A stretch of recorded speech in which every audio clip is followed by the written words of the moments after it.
Today in Rome, a last chance for the faithful to view Pope Francis in his casket before his funeral tomorrow. More than 250,000 people over the 3 days of public viewing processed by Francis, resting in a simple wood coffin. 54 heads of state, including President Trump, will attend tomorrow's service in St. Peter's Basilica. Again tonight, special correspondent Malcolm Brabant reports from Rome. On this, the last day of lying in state, the faithful lined up at dawn to pay tribute to the late pontiff. The scenes inside St. Peter's were more reverential than earlier in the week, after the Vatican ordered people to stop photographing Francis in his casket. Truly, I felt in my heart as though I had lost someone very close to me. But it was a moment to stay in prayer for him, to grant him peace, to give thanks for everything he has done for the Church. This is the feeling of gratitude.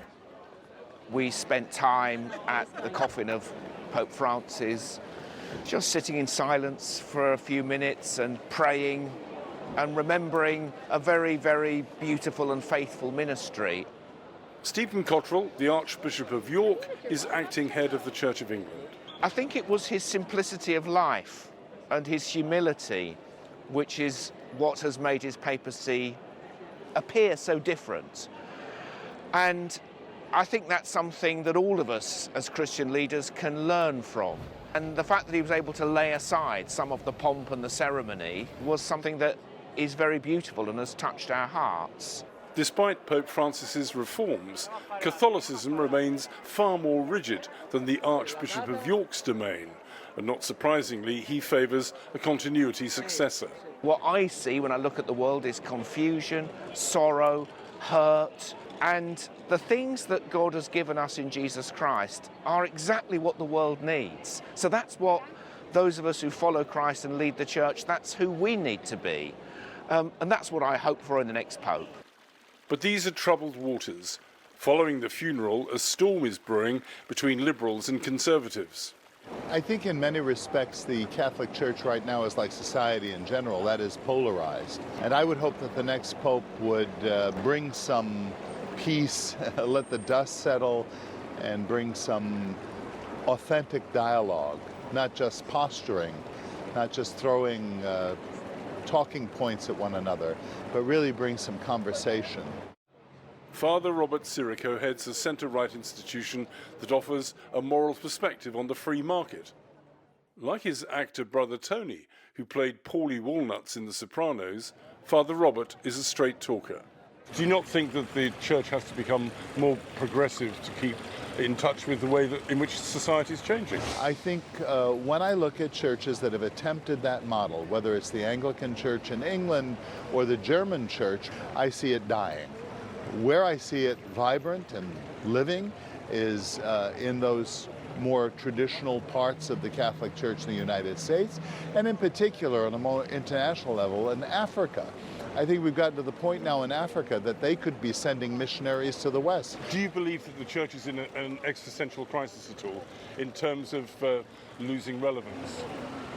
I think society is in an existential crisis, and that society needs the message of the Church. Some Vatican experts believe it's possible that the next Pope might be a conservative from Africa, where Catholicism is booming. Pope Francis from Argentina broke Europe's dominance of the papacy, and veteran Vatican observer Robert Mickens believes that European cardinals aim to reassert their authority.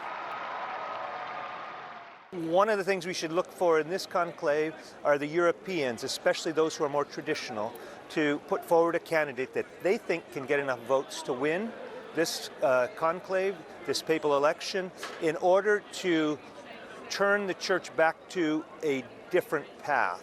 I think there's a sense among some of the more conservative, if you will, cardinals that Pope Francis has gone too far.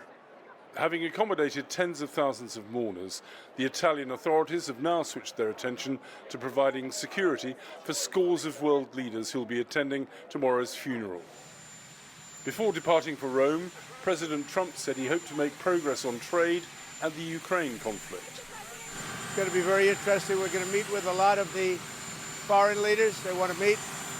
Trade deals are going very well. I think Russia and Ukraine. I think they're coming along, we hope.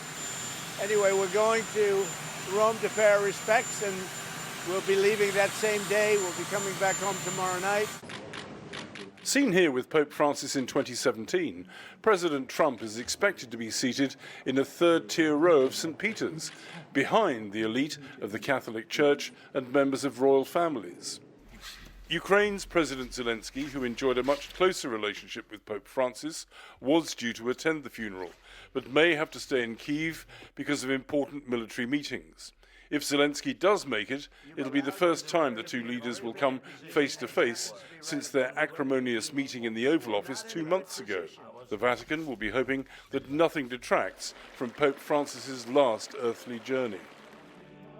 Tonight, in keeping with the solemn ancient tradition, Pope Francis's face was covered with a white silk cloth and his coffin sealed in readiness for tomorrow's elaborate funeral.